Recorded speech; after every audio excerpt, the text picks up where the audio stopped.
Okay, so far I'm not looking at much. I'm looking at just a couple of real simple, basic shapes here. And so what I want to do is I want to, add something that's going to give me a little bit more reference for this object. So I'm probably going to build out the shoulder and the arm really quickly. And I'm also going to put my eye, the eyeball, um, on the face of my robot. And again, I'm going to keep this as simple as possible. And so maybe I'll get started with the eye. It feels like that'll really give this thing some character right off the bat. And so what I'm going to use for the eye is I'm just going to use a big sphere. Okay, and I'm not paying too close attention to what the numeric size of this is, but really just paying more attention to what the overall size relative to the rest of the head is. Okay, so so I have more or less the shape of the eye. Now, based on my sketch, I got this kind of ring or bracket that runs around the eye that's going to attach the eye to the head. And so, really, my idea for this was like some kind of like cylinder, maybe, or the goal might be I'm just going to jump in a new document here, and I won't do this to scale, but maybe something like some kind of cylinder along with a sphere. Okay, so like a basic shape, kind of like this, that would be the eyeball. Okay, attached to the face. But I really want this cylinder to kind of more or less taper. So I'm going to close that without saving. And what I'm going to do is I'm going to leverage this cone again. I'm really starting to like this object. And I'm going to send the cone, I'm going to orient that along the Z axis. And I'm just going to flip around the top and the bottom axis here. So I'm going to move this out into space so we can see this a little better. And notice when I'm moving this, I'm only moving it according to two axes, right? So I know or I'm moving it according to one axis, but at this point I've only pushed it along the Z axis. So I know that if I look right down the center of this thing, it's still lined up with everything else. And I can also confirm that through its position coordinates down here.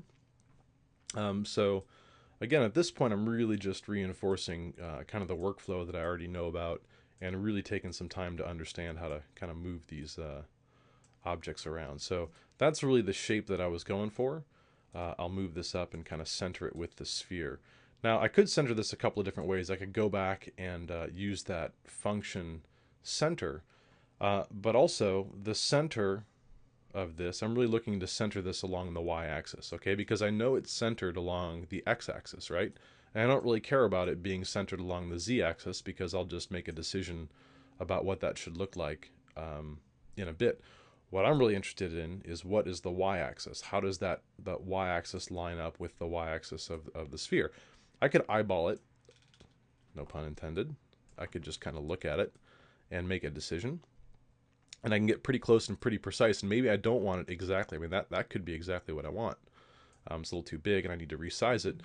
But the other thing that I could do is I could select the sphere, and I could make a note of what the Y position is, or in fact, I don't have to make a note. I could just Command-C to copy the Y value, and then I could go to the cone, and I can paste the Y value that I copied and hit return, and actually I was really, really close. Okay, and so now those are perfectly aligned along the y-axis. So what I'll do is I'll just kind of make a few simple adjustments here. That's basically the shape that I was going for. Kind of want that eyeball to stick out a little bit more. And actually I want that top radius to be a little bit wider. There we go. That's that's more or less the shape that I was going for, okay? And so the sphere and the cone are now making up the eye, or at least what I have for the eye so far. So I'm going to Alt-G, or on the Mac it's a Option-G with those two pieces selected. And I'll simply call that eye. At some point I might make a decision not to have my robot be cycloptic, right? I might want to have two eyes. And if that's the case, I could just maybe take this eye design that I have and, maybe scale it down and redistribute that eye to give them a second set of eyes. But for now, I think that'll work pretty well. I'm going to move just really quickly and throw a cube into the equation, because if you remember in my sketch, I kind of have this little bracket over here that's going to guard, it's going to act as a shoulder. So it's going to give the torso a little bit of structure. It's going to kind of emulate a shoulder for my robot, but it's also going to cover the arm socket, and it'll make it look a little bit more kind of, I guess, mechanical or a little bit more design. So I'm just tabbing through the values here. I started out with 20, and that was a little too small. I bumped that up to 50 now in all directions, and I think that that's more or less the size that I want. Now, in my sketch, I actually have this kind of hollowed out, almost like a kind of a bent ankle iron or some kind of a bracket. Now, I could box model that just the same way that that we did when we made the can. We could, you know, take that object, we could do some extrusions on it, we could make it editable, do some extrusions, and I could actually get that face to inset the same way we did with the top of the can. Alternatively, if I copy and paste and get an exact duplicate of that cube, remember that we have the capability of doing a Boolean function. Okay, now remember, I'll just do this in a new document. I'll just take two shapes. I'll get those two shapes to intersect. To the right of the NURBS icon, there's these functions, and if I look inside the functions, there's a bool function. And if I put both of those objects inside the bool function, one subtracts from the other.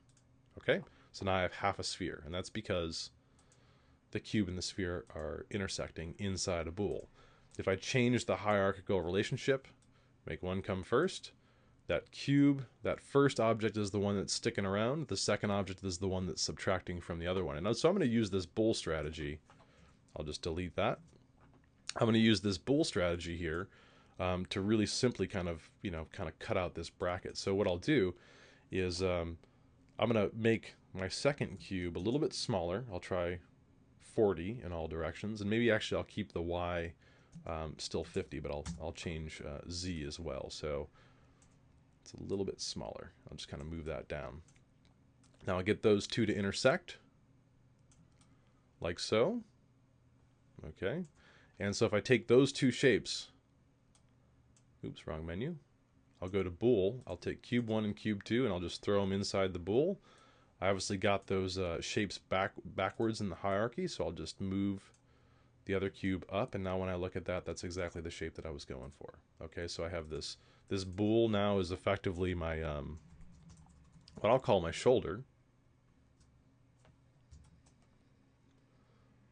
Let's try that spelling again. Let's see, we want shoulder.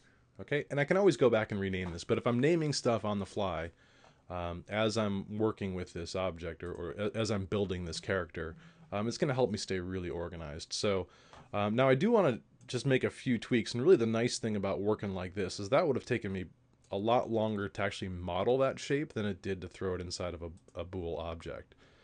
And the nice thing about a bool is it is non-destructive, so I could take this bool and I could just move around these shapes, right? So I could just kind of slide it around. That's pretty cool. We could also animate that effect if we wanted to show something reveal or mask. Not at all what I want to do here. Really what I'm going to do is I'm going to adjust the height of this object. I want this to be a little bit smaller. And I have to just move it up. And I'm just kind of eyeballing it. That's more or less the shape that I wanted for the shoulder. Okay, I'm pretty happy with that. I'll just kind of move that in. Okay, so that's pretty consistent with my sketch. I'm going to do the same technique really quickly that I did with the neck, with just a cylinder and a sphere at the end of it to create the ball and socket for the arm, and then I'll get to modeling the arm. Now, when it comes to modeling the arms and the legs, I'm just going to do one side of my robot because there's going to be symmetry in the object, and I can easily duplicate the object and flip it over and use it on the other side. So I'm really only just going to kind of pay attention to one side of this this robot. So I'll get started doing that, and we'll catch up in the next presentation.